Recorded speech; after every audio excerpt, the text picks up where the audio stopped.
The auction for this painting begins at $5. I started this painting by applying a wash of acrylics. This is mostly ultramarine blue and phthalo blue. I'm not really too concerned about creating a specific effect, I'm just applying it haphazardly. And then I spritz it with some water to help the paint flow a little bit and make it look more like watercolors. Some spatters will help with that too. I used quinacridone nickel azo gold for the color of this table. I added magenta and a little bit of red to it to make it a warmer brown. I take my time and draw the negative shape of the bowl.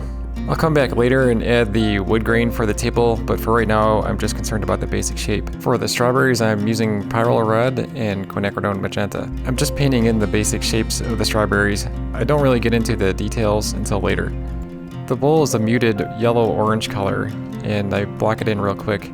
One issue that you'll notice here is that the red from the strawberries is starting to bleed into the background.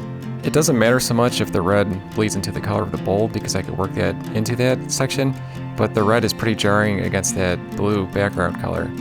The Gessoboard for this painting was supplied by AMPERSAND, and one of the benefits of using a Gessoboard is that if the paint is still wet, you can pretty much just wipe it off. So this isn't a problem. I take a wet paper towel and just wipe that section away.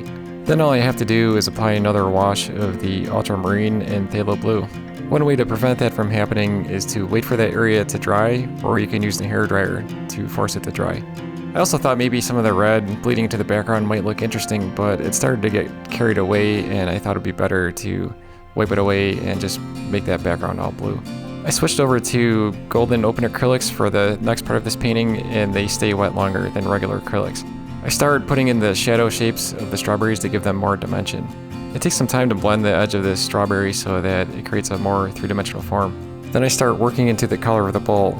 The bowl is kind of tricky because it's symmetrical and you have to come up with a pretty smooth gradient to create the impression that it's curved.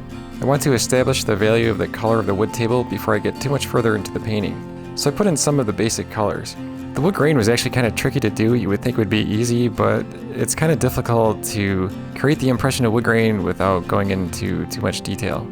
So you'll see me scrub away some of the paint and then I work back into it with darker colors to create the impression of like knots in the wood and other details. I feel like the background wasn't finished, so I go in with some darker brushstrokes. And that's mostly ultramarine blue and maybe a little bit of quinacridone magenta.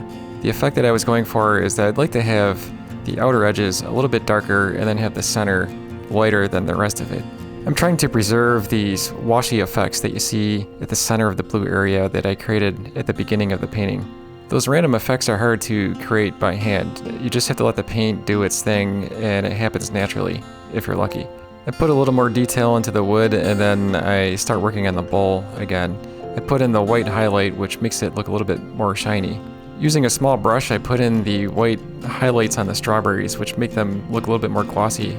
I don't paint like all the seeds and stuff like that, but there are dimples where the seeds are and it catches the light and it creates like a white highlight. And I like that effect.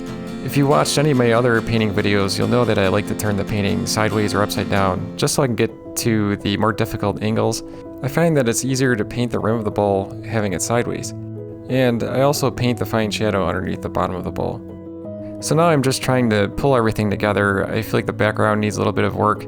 I put some more brush strokes in there and then I scrubbed some of that away just to get the balance I'm looking for.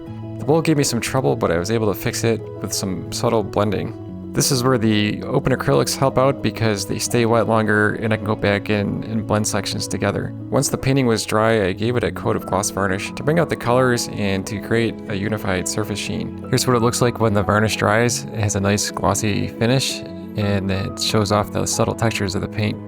There's a link to my original artwork in my bio.